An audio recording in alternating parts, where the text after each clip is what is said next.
Electronegativity हमने पहले भी थोड़ी बहुत डिस्कस की है कि वो होती क्या है, बट इसके लिए अभी हम इसको थोड़ा सा डिटेल में पढ़ेंगे क्योंकि इलेक्ट्रोनेगेटिविटी की बेसिस पे भी बॉन्ड्स फॉर्म होते हैं।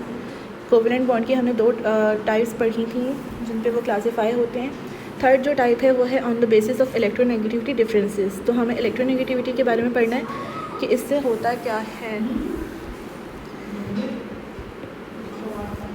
अच्छा, पेज नंबर 84 ओपन करेंगे, इस पर इलेक्ट्रोनेगेटिविटी का पूरा टॉपिक है। अच्छा, सबसे पहले हमारे पास एक चीज़ होती है सिमिलर एटम्स। जब भी कोई बॉन्ड सिमिलर एटम्स के दरमियान बनता है, फॉर एग्जांपल ये हाइड्रोजन हाइड्रोजन है, क्लोरीन क्लोरीन है, ऑक्सीजन ऑक्सीजन है एंड नाइट्रोजन नाइट्रोजन है, इनके दरमियान जो भी बॉन्ड फॉर्म होगा वो हमेशा नॉन पोलर होगा। अब इस नॉन पोलर का क्या मतलब है ये हम अभी आगे जाके देखते हैं। बट ये जो बॉन्ड्स फॉर्म हो रहे हैं इन दोनों के दरमियान, इनकी जो इलेक्ट्रोनेगेटिविटी है, फॉर एग्जांपल अगर हाइड्रोजन की इलेक्ट्रोनेगेटिविटी हमारे पास फॉर एग्जांपल अगर 1 है तो इस वाले हाइड्रोजन की भी 1 होगी।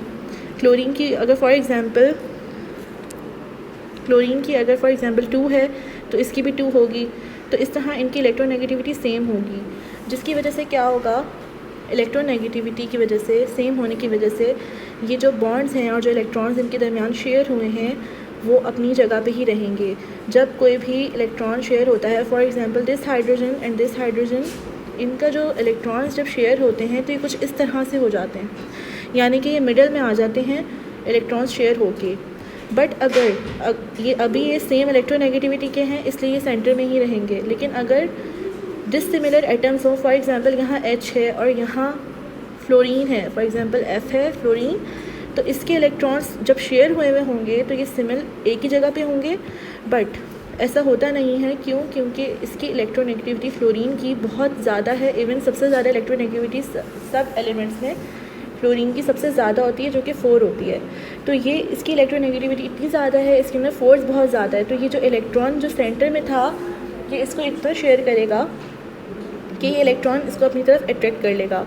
तो जब ये इलेक्ट्रॉन अपनी तरफ अट्रैक्ट करेगा हाइड्रोजन के इलेक्ट्रॉन को, तो ये सेंटर से मूव करके साइड पर आ जाएंगे और हाइड्रोजन के पास स्लाइटली पॉजिटिव चार्ज आ जाएगा। क्यों आएगा? क्योंकि इसका इलेक्ट्रॉन हाइड्रोजन के पास से दूर हो गया है, ठीक है। तो इसके ऊपर स्लाइटली पॉजिटिव चार्ज आ जाएगा और फ्लोरीन के ऊपर स्लाइटली नेगेटिव चार्ज हो जाएगा, क्योंकि जो इलेक्ट्रॉन था वो फ्लोरीन के ज़्यादा करीब हो गया है, ठीक है। अब आप इसमें ये देख सकते हैं इस डायग्राम में Cl और Cl दोनों सेम एलिमेंट्स हैं, दोनों का एटॉमिक साइज़ भी सेम है और दोनों के इलेक्ट्रॉन्स अभी सेंटर में हैं, दोनों की इलेक्ट्रोनेगेटिविटी सेम है, इसलिए ये इलेक्ट्रॉन्स को अपनी तरफ अट्रैक्ट नहीं करेंगे, दोनों इक्वली शेयर होकर सेंटर में रहेंगे। इलेक्ट्रोनेगेटिविटी होती क्या है? इलेक्ट्रोनेगेटिविटी होती है power of an atom to attract the shared pair of electrons towards itself is known as electronegativity. किसी भी एटम की ऐसी पावर जो शेयर्ड पेयर ऑफ इलेक्ट्रॉन को अपनी तरफ खींचे, अट्रैक्ट करे, उसको कहते हैं इलेक्ट्रोनेगेटिविटी। तो फ्लोरीन ने शेयर्ड पेयर ऑफ इलेक्ट्रॉन को अपनी तरफ खींचा, क्यों? क्योंकि उसकी इलेक्ट्रोनेगेटिविटी ज़्यादा थी। ये हाइड्रोजन भी तो फ्लोरीन के इलेक्ट्रॉन को खींच सकता था, बट उसने नहीं खींचा, क्यों? क्योंकि उसकी इलेक्ट्रोनेगेटिविटी कम है। अब हम बात करेंगे अनसिमिलर एटम्स की, डिसिमिलर एटम्स की। अगर तो एटम सेम थी, इलेक्ट्रोनेगेटिविटी सेम थी, तो जो बॉन्ड फॉर्म हुआ था वो सेंटर में ही था, इलेक्ट्रॉन्स जो शेयर हुए थे वो सेंटर में ही थे और कोई चार्ज इनके ऊपर फॉर्म नहीं होगा, इनका साइज़ बिल्कुल सेम रहेगा। बट डिसिमिलर एटम्स में, फॉर एग्जांपल HCl में H है हमारे पास, उसके पास सिर्फ एक वैलेंस इलेक्ट्रॉन होता है और क्लोरीन के पास हमारे पास सिर्फ 7 इलेक्ट्रॉन्स होते हैं। तो इससे ये हुआ कि जो क्लोरीन है उसका साइज़ ऑटोमेटिकली बड़ा है और हाइड्रोजन का साइज़ छोटा है। तो अब क्या होगा, क्लोरीन की इलेक्ट्रोनेगेटिविटी हाइड्रोजन से ज़्यादा है और हाइड्रोजन की इलेक्ट्रोनेगेटिविटी क्लोरीन से कम है। अब इसका रिज़ल्ट ये होगा कि जो क्लोरीन है वो हाइड्रोजन के इलेक्ट्रॉन को अपनी तरफ खींचेगा। जब ये इसको अपनी तरफ खींचेगा तो क्लोरीन के पास एक्स्ट्रा इलेक्ट्रॉन एक आ जाएगा हाइड्रोजन का, ठीक है। यानी कि थोड़ा सा वो क्लोरीन के पास इलेक्ट्रॉन आ नहीं जाएगा, वो उसके थोड़े से करीब हो जाएगा। सेंटर में थे इलेक्ट्रॉन्स जो शेयर्ड हुए हुए थे, लेकिन जो हाइड्रोजन का था वो क्लोरीन की तरफ आ जाएगा। क्यों? क्योंकि क्लोरीन इस इलेक्ट्रॉन को खींच लेगा, क्योंकि क्लोरीन की इलेक्ट्रोनेगेटिविटी ज़्यादा है। अब क्लोरीन पे क्या हो गया, स्लाइटली नेगेटिव चार्ज आ गया और हाइड्रोजन के ऊपर स्लाइटली पॉजिटिव चार्ज आ गया। ये पूरा पॉजिटिव और पूरा नेगेटिव चार्ज क्यों नहीं आया? क्योंकि पूरा पॉजिटिव चार्ज तब आता है जब इलेक्ट्रॉन इसके पास जब ये पूरा अपना इलेक्ट्रॉन इसको दे देगा तब इस पर पॉजिटिव चार्ज आएगा। बट इसने अपना इलेक्ट्रॉन दिया नहीं, सिर्फ अपने आप से थोड़ा सा दूर इस इलेक्ट्रॉन को कर दिया है। ठीक है, तो क्लोरीन ने क्या किया है, इलेक्ट्रॉन तो अभी भी हाइड्रोजन का ही है, हाइड्रोजन के पास ही है, बट वो उससे थोड़ा सा दूर हो गया, इसलिए इसके ऊपर स्लाइटली पॉजिटिव चार्ज आ गया और इसके ऊपर स्लाइटली नेगेटिव चार्ज आ गया।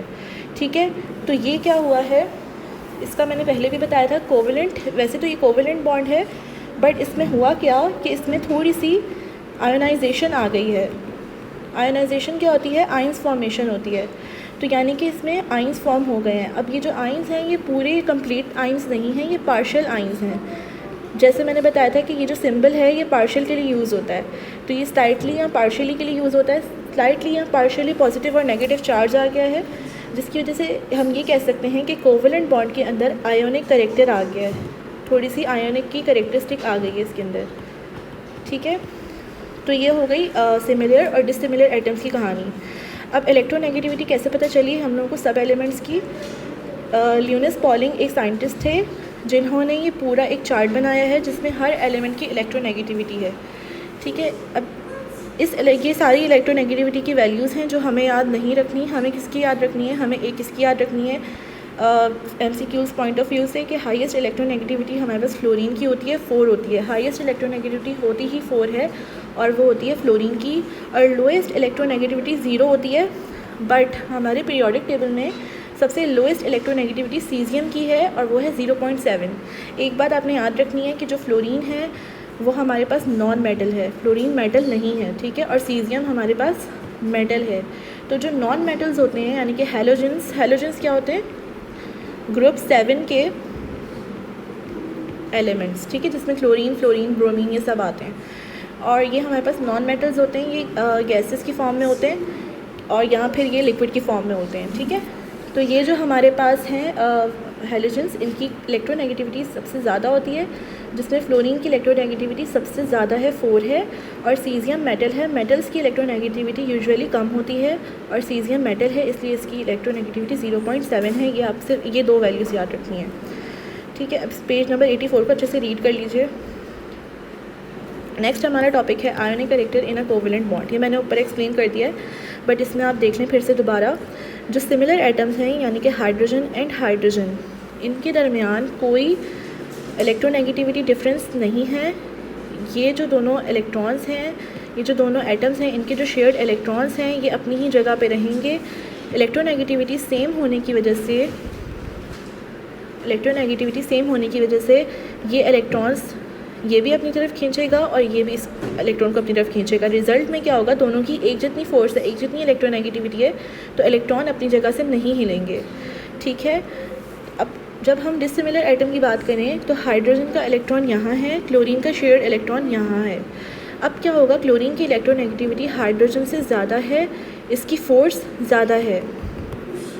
ठीक है, क्लोरीन की फोर्स ज़्यादा है, ये क्या करेगा, इलेक्ट्रॉन को अपनी तरफ अट्रैक्ट करेगा, जिसका रिज़ल्ट ये होगा कि इलेक्ट्रॉन थोड़ा सा क्लोरीन की साइड पर आ जाएगा और हाइड्रोजन से थोड़ा सा दूर हो जाएगा, जिसका रिज़ल्ट ये होगा कि हाइड्रोजन के ऊपर स्लाइटली पॉजिटिव और क्लोरीन के ऊपर स्लाइटली नेगेटिव चार्ज आ जाएगा।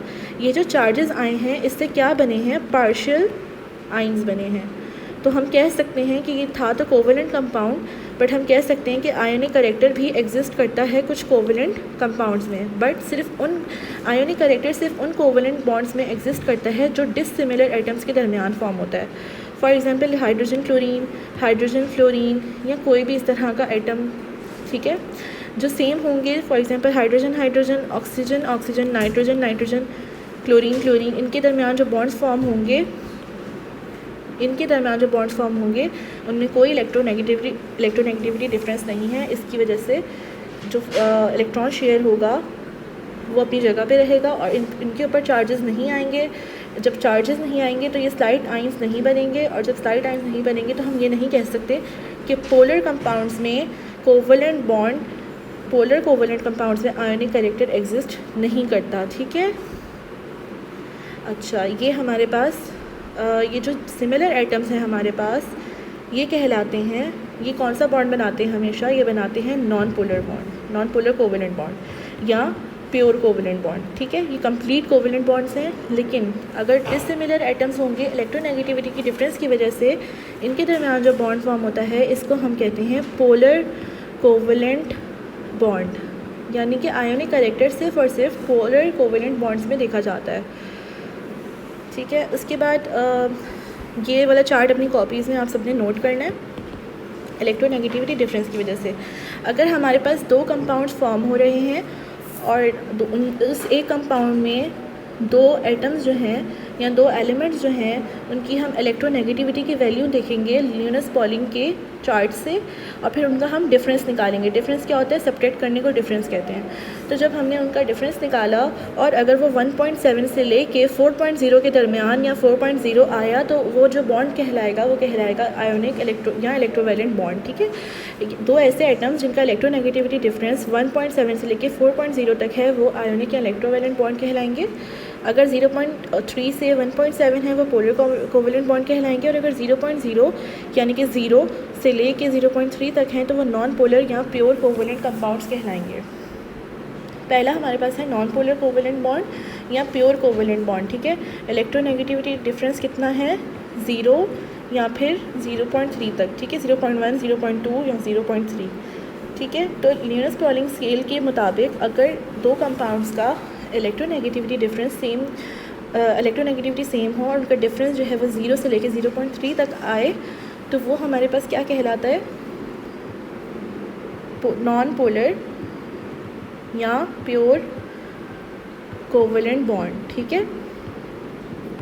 और ये यूजुअली किस में देखा जाता है? जब एटम्स सेम होते हैं, ठीक है। और अगर एटम्स डिफरेंट है, for example chlorine and nitrogen, इन तीन क्लोरीन की इलेक्ट्रोनेगेटिविटी को हम प्लस करेंगे और माइनस करेंगे नाइट्रोजन से, तो आंसर हमारा 0 से 0.3 के दरमियान आएगा। पेपर में आप लोगों को कंपाउंड्स दिए जा सकते हैं, उनकी इलेक्ट्रोनेगेटिविटी की वैल्यू दी जा सकती है और आपसे पूछा जा सकता है कि इनके दरमियान जो बॉन्ड फॉर्म हुआ है वो कौन सा है।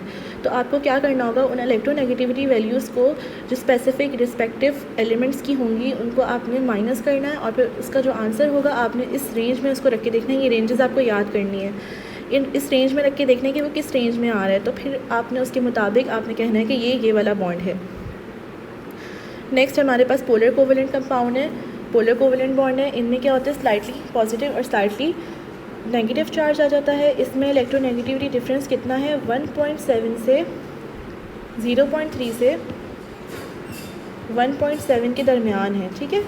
अब फॉर एग्जांपल हाइड्रोजन और क्लोरीन है और ये हैं, ये यूजुअली किस में होते हैं? Polar covalent bonds.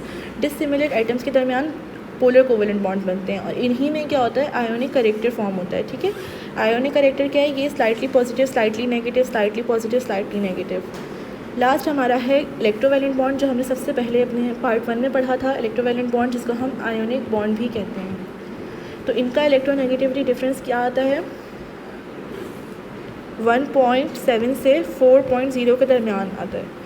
तो अगर आप लोगों को कोई ऐसा कंपाउंड दिया जाए जिसका इलेक्ट्रोनेगेटिविटी डिफरेंस फॉर एग्जांपल 3 आ रहा हो या 3 पॉइंट समथिंग आ रहा हो, 2 आ रहा हो या 2 पॉइंट समथिंग आ रहा हो, वो हमारे पास आयोनिक कंपाउंड्स कहलाएंगे और उनका जो बॉन्ड होगा वो आयोनिक या इलेक्ट्रोवैलेंट बॉन्ड कहलाएगा, ठीक है। तो हमने सबसे पहले एग्जांपल क्या पढ़ी थी? NaCl की पढ़ी थी। सोडियम की इलेक्ट्रोनेगेटिविटी 0.9 होती है और क्लोरीन की इलेक्ट्रोनेगेटिविटी 3 होती है। हमने 3 में से 9 को माइनस किया, आंसर आया 2.1 और हमें पता है कि रेंज जो है वो 1.7 से 4 के दरमियान है। तो 2.1 क्या शो कर रहा है कि NaCl के दरमियान कौन सी बॉन्डिंग हुई हुई है? आयोनिक बॉन्डिंग हुई हुई है। अब इसकी इलस्ट्रेशन ये देख लीजिए, ये भी पेपर में आ सकती है। नॉन पोलर कोवेलेंट बॉन्ड, इसमें हमारे पास नॉन पोलर क्या है? प्योर कोवेलेंट होते हैं, सेम एलिमेंट्स हैं, सेम एटम्स हैं, इनके जो इलेक्ट्रॉन्स हैं वो शेयर हुए हुए हैं, सेंटर में ही हैं, उन्होंने अपनी जगह चेंज नहीं की। बट पोलर कोवेलेंट बॉन्ड जिसमें प्योरिटी नहीं है, इसमें क्या हुआ है? स्लाइटली जो है आयोनाइजेशन हो गई है, आयोनिक कैरेक्टर आ गया है पोलर कोवेलेंट बॉन्ड में। इसमें हुआ क्या? क्लोरीन के हम काउंट कर लेते हैं इलेक्ट्रॉन्स 1 2 3 4 5 6 7। ये जो एक है ये क्लोरीन के साथ क्यों आ गया? क्योंकि ये हाइड्रोजन का था और क्लोरीन ने इसको अपनी तरफ अट्रैक्ट कर लिया है अपनी हाईएस्ट इलेक्ट्रोनेगेटिविटी की वजह से, और हाइड्रोजन के पास अब कोई इलेक्ट्रॉन नहीं है, इसलिए इसके ऊपर स्लाइटली पॉजिटिव चार्ज आ गया और क्लोरीन के ऊपर स्लाइटली नेगेटिव चार्ज आ गया। ये हमारा शो कर रहा है पोलर कोवेलेंट बॉन्ड। और आयोनिक बॉन्ड में हमारे पास एग्जांपल है। अच्छा, पोलर कोवलेंट बॉन्ड में हमेशा जब भी हम चार्जेस लगाएंगे उसके साथ हमने ये सिंबल लाजमी लगाना है, लेकिन जब हम आयोनिक बॉन्ड्स के बनाएंगे कंपाउंड तो उनमें सिर्फ प्लस या सिर्फ माइनस आता है, ये स्लाइटली वाला साइन नहीं आता, क्योंकि ये कंप्लीट पॉजिटिव चार्जेस हैं। जैसे कि ये सोडियम है, हमारे पास सोडियम के ऊपर पूरा प्लस आया है, और क्लोरीन है, क्लोरीन के ऊपर पूरा माइनस है। उसके बाद हमने ये पेजेस रीड कर लेने हैं, 8.84, 85, 86 और फिगर 5.7 तक हमने इसको रीड करना है। उसके बाद हमारा कोऑर्डिनेट कोवेलेंट बॉन्ड का टॉपिक है, जो कि हमने पहले ही कवर कर लिया है, उसको आपने लर्न भी कर लिया है। उसके बाद इसकी क्वेश्चंस देख लीजिए। सबसे पहले क्वेश्चन इसका आता है, व्हाट इज़ इलेक्ट्रोनेगेटिविटी या डिफाइन इलेक्ट्रोनेगेटिविटी, पेज नंबर 84 पे ये मैंने हाईलाइट कर दिया। और इसके साथ आपने एग्जांपल हमेशा लिखनी है फ्लोरीन की और CS की यानी सीजियम की। उसके बाद क्वेश्चन नंबर 2 है, what do you know about ionic corrected covalent compounds. ये बहुत ज़्यादा इंपॉर्टेंट क्वेश्चन है और ये रीजनिंग में भी पूछा जा सकता है। तो इसके बारे में आपने पेज नंबर 85 पे जो पूरा पैराग्राफ है उसको आपने पढ़ना है खुद से और फिर उसको एक्सप्लेन करना है। उसके बाद है, what is polar non polar in covalent compound, या डेफिनेशन भी आ सकती है इनकी। Explain on the basis of electronegativity difference with example. तो इसका आंसर कंप्लीट जो है पेज नंबर 85 और 86 पे है, और साथ में इसकी एग्जांपल्स भी गिवन है। और आप लोगों की जो नोट्स हैं और गाइड बुक है आप उससे भी हेल्प ले सकते हैं। अगर कोई चीज़ आपको बुक से समझ नहीं आ रही तो आप उससे हेल्प ले सकते हैं, बट बुक जो है वो सबने पढ़नी है। और लास्ट क्वेश्चन हमारा है, difference between covalent and coordinate covalent bond. ये लॉन्ग में आता है और ये सारे डिफरेंसेस आपको करने हैं। ठीक है, ये लेक्चर यहाँ पे कंप्लीट हुआ। हमारे बस अब 2 टॉपिक्स रह गए हैं, मेटालिक बॉन्डिंग और इंटरमॉलिक्यूलर फोर्सेस। वो इंशाल्लाह हम नेक्स्ट वीडियो में देखेंगे। थैंक यू, अल्लाह हाफ़िज़।